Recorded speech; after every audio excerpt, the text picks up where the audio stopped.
வணக்கம். நான் உங்கள் அந்திகாலீஸ்வரன் வாசிப்பெரும்பு 683 நான் உங்களுக்கு வாசிச்சு காட்ட போகின்றேன்.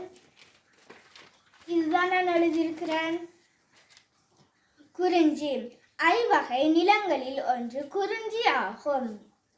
இது மலையும் மலை சார்ந்த இடங்களும் குறிஞ்சி என அழைக்கப்படுகின்றன.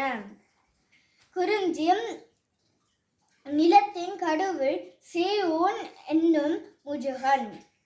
இங்கு வாழும் மக்கள் வேட்டையாடுதல், தேனெடுத்தல், திணை விதைத்தல், அவற்றை காத்தல் போன்ற தொழில் செய்கிறார்கள்.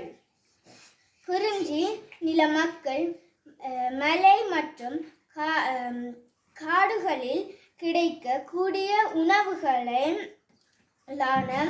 தேன், கிழங்கு, அரிசி, திணை போன்ற உணவுகளை உண்டனர். நன்றி, வணக்கம்.